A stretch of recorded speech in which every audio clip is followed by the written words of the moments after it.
everybody, how you doing? This is Dan Blanchard with the Travel in Time with Dan show, where we mix travel with history, with leadership, and of course with me, Dan Blanchard. Today, I am in Philadelphia at the Independence Hall.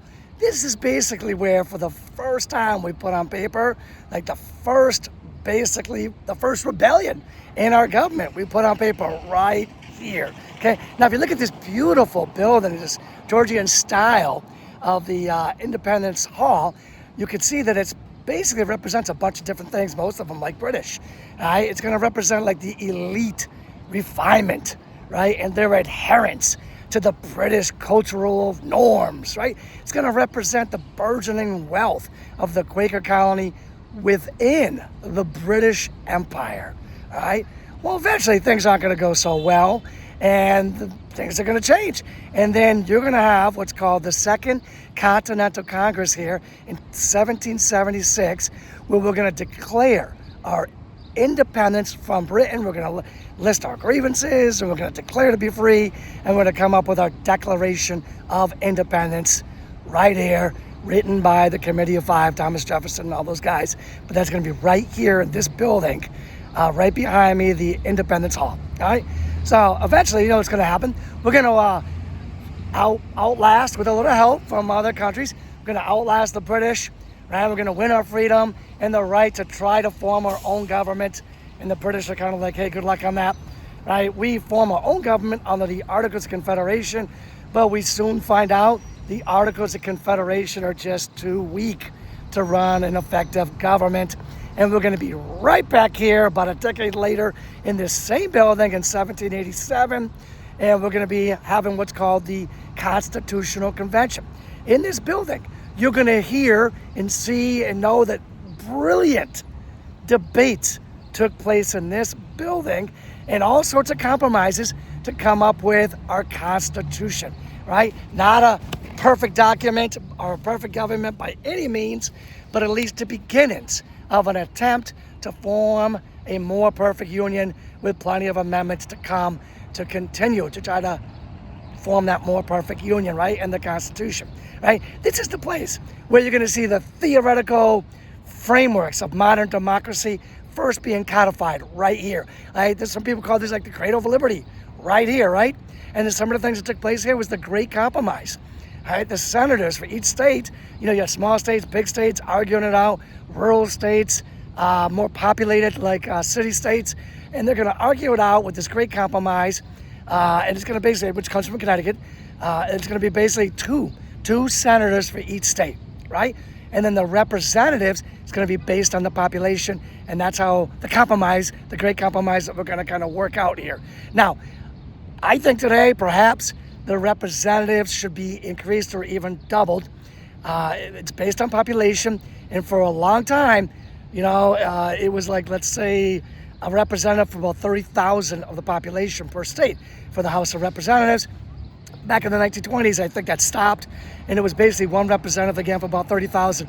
Today, I think it's like one representative for about 900,000. There's no way one representative can speak for 900,000 people. A lot of people are going to be left out of that. So the House of Representatives, I mean, they stopped expanding it. It was based on, you know, room in the buildings. But there's something that should probably be done. They should probably double it, find the room, figure it out. One representative for 900,000 people is just, it's crazy, right? People are being left behind. People are not being spoken for. Also, in this building, right, you got this this federal building, right? The Federal Republic, where they're going to have to figure out how to balance the state and the federal government, right? That's the Federal Republic that takes place, and they kind of like somewhat figure it out. This place eventually becomes a national shrine. And in 1861, Abraham Lincoln stops here and raises a flag over the hall in 1861 to espouse the Declaration's tenets, which he's going to use throughout his presidency in the Emancipation Proclamation, abolishing slavery, and all that stuff.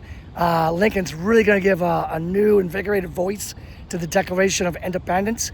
And right here, even right, this is where it was. Sadly, 4 years later, after the North wins the Civil War, Lincoln's going to be assassinated, And in 1865, his funeral procession is going to come through here once again, espousing the tenets of the Declaration of Independence, right? We the people, right? All men are created equal, right? All that sort of stuff, right? Today, this place right here, the Independence Hall, is a UNESCO World Heritage Site, of course, and it's all about the universal rights of self-governance. This is where we're going to grapple with the paradox of America.